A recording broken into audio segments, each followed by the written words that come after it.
Fala galera, meu nome é Felipe Elia e a voz do povo é a voz de Deus. Vocês pediram nos comentários para continuar com a série sobre hooks e aqui estamos. Nesse vídeo a gente vai falar sobre remoção de funções de hooks em um ambiente de orientação a objeto. No final eu também vou falar sobre um padrão de projeto chamado Singleton, que é o que garante que uma classe tem sempre só uma instância vigente. E se a gente continuar, não esquece de se inscrever no canal, ativar o sininho e curtir o vídeo, beleza? Não esquece. Bom, então vamos lá. Para esse vídeo a gente vai usar dois plugins, o Insere Hook e o Exclui Hook. E tem um porquê deles terem exatamente esse nome, Insere Hook e Exclui Hook. O Insere Hook, obviamente, pendura o hook e o Exclui Hook tira de lá. O Insere Hook é o nosso plugin do outro vídeo, exatamente como ele ficou, né? Usando um método estático e chamando aqui de fora da classe. O nosso trabalho agora é usar o Exclui Hook para tirar esse método, né? Despendurar esse método desse hook title sem alterar o plugin original. Bom, o pensamento natural seria chegar aqui, copiar isso aqui, né? Chegar aqui no Exclui Hook e colocar um Remove Filter e tirar isso aqui porque não precisa. Se está pendurando no Insere Hook, no Exclui Hook eu vou remover o filtro.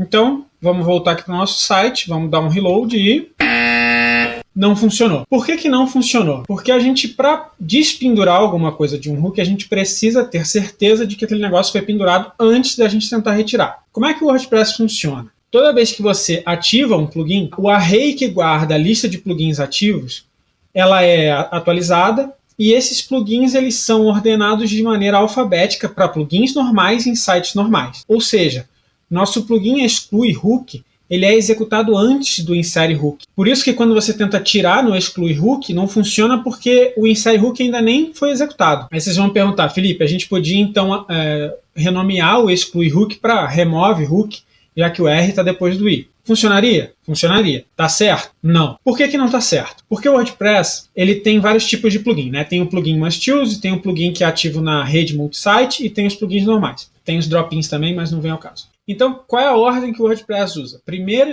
ele inclui os arquivos PHP dos plugins Must Use. Depois ele inclui os plugins ativos na rede multisite. Depois ele inclui cada um dos plugins normais. Executa action plugins loaded. Executa action setup theme, inclui os functions do pai e do filho se estiver ativo, e after setup theme, depois disso tudo, depois init e depois wp loaded. Essa lista não tem todos os hooks executados, mas só os principais para a gente poder entender. Então o que está acontecendo? O WordPress está incluindo o Exclui Hook, está executando esse Remove Filter, não está removendo porque ele não foi pendurado. Depois ele executa o Insere Hook, aí ele pendura, e depois ele executa plugins loaded e o resto todo. O que a gente precisa então? A gente precisa adiar essa remoção do filtro até o momento em que ele já tenha sido pendurado. O mais comum é a gente esperar que todos os plugins estejam carregados e aí sim remover. Então, vamos atualizar aqui o Exclui Hook para que ele possa remover esse filtro só depois que tudo já estiver carregado. Aqui eu vou incluir uma função anônima só para a gente andar mais rápido, mas se você for distribuir um plugin ou, enfim, lembra daquele papo que a gente teve no outro vídeo sobre funções lambda. Então a gente vai pendurar no hook plugins loaded uma função que vai remover o filtro. Então vamos lá. Add action. Aqui vai ser plugins loaded e aqui uma função anônima que a gente vai passar para cá. Nosso remove filter, vai salvar e vamos ver se funcionou. Agora funcionou. Por quê? Porque a gente está removendo de um hook uma coisa que realmente já foi pendurada. Essa ordem é muito importante e é muito importante que você analise o código que está pendurando o hook que você quer retirar para você só retirar depois que ela estiver pendurada. Agora eu atualizei o código para um dos casos que a gente tratou no último vídeo, quando a gente falou sobre orientação a objeto, que é instanciar a classe sem atribuir a variável nenhuma. E aí aqui a gente tem o new meu plugin, e aqui no Exclui Hook a gente vai tentar um new meu plugin aqui, e a gente vai dar um refresh e não funciona. Por que não funciona? Porque aqui no Exclui Hook a gente está declarando uma variável nova, e a gente está removendo o filtro dessa variável nova. Então a gente está instanciando de novo, adicionando o filtro de novo e removendo só dessa vez. A gente não está afetando aquela variável original que a gente gostaria. Infelizmente, nesse caso, a gente não tem como remover esse hook, a não ser que a gente remova todos os hooks ao mesmo tempo ou que a gente faça uma gambiarra inacreditável para alterar aquele array que eu comentei naquele vídeo sobre prioridades. Eu não vou mostrar isso aqui, mas você pode usar a função Remove All Actions para remover todas as funções de uma determinada action. Nesse cenário aqui, o objeto está sendo instanciado e está sendo atribuído a uma variável. Então a gente pode usar essa variável para, né, apontar para essa instância e aí sim remover o hook. Então aqui a gente tem meu plugin. Copiar. E aqui a gente tem o acesso à instância meu plugin. Eu vou aqui e vou colar. Se eu dar um refresh aqui, vai dar erro. Ó, a variável não está definida. Por quê? Porque o escopo que eu estou lidando é só dentro dessa funçãozinha aqui. E essa variável, meu plugin, está fora dessa função. Reparem que eu estou criando o meu plugin aqui na raiz do arquivo, né?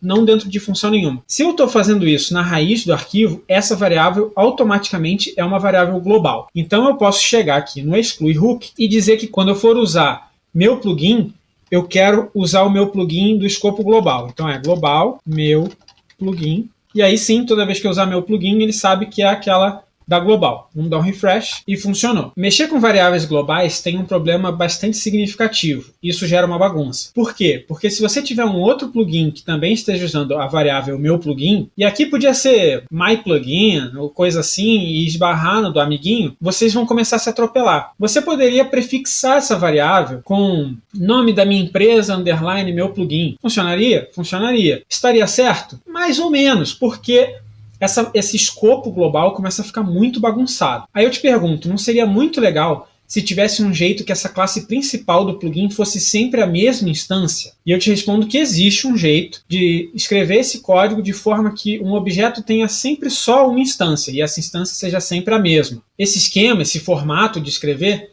é um padrão de projeto chamado singleton. Padrão de projeto, resumindo muito porcamente, é uma forma de organizar as classes do seu software. O padrão singleton é esse que permite que uma determinada classe tenha só uma instância por vez. Esse padrão de projeto vocês vão encontrar em muitos plugins importantes. É um padrão de projeto bastante útil no mundo do WordPress, mas ele é muito criticado fora do WordPress porque ele fere algumas diretivas básicas de orientação a objeto. Existem 5 princípios de orientação a objeto que juntos formam a sigla SOLID.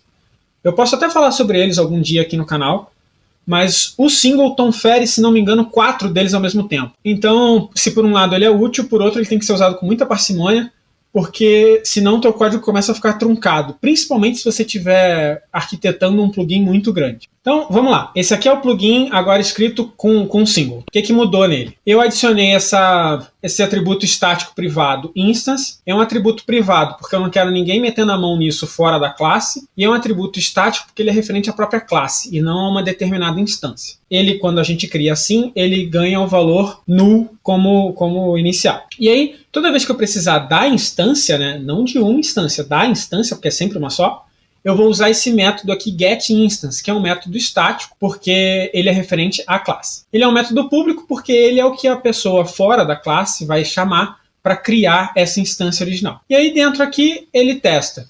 O atributo instance da classe é null ainda? Se for null, cria a instância. Se não, ele retorna a instância que já existe. Aqui um negócio rapidinho. Quando a gente está falando de instância de objeto, a gente usa o this, o tracinho e o maior que. Quando a gente está falando de coisas estáticas da classe, a gente vai usar ou o nome da classe ou self, dois pontos, e aí o nome do método, ou do atributo. Então, quando a gente chamar getInstance da primeira vez, não vai ter instância nenhuma, ele vai criar uma e guardar. Da segunda vez, já vai existir, ele já vai retornar a que já existia. E aí, para evitar que as pessoas criem novas instâncias por fora, né, que pulem esse processo todo, a gente coloca o método de construção da classe como privado aqui, ó. A gente coloca esse método aqui como privado. E aí, no final, ao invés de usar new meu plugin, a gente vai chamar meu plugin getInstance, que ele vai instanciar a classe, vai passar pelo método de construção e aí vai pendurar. No nosso exclui hook, então, a gente tem que alterar esse meu plugin para o jeito de pegar a instância nova daquela classe, né? Que, na verdade, eu vou até copiar daqui. É isso aqui.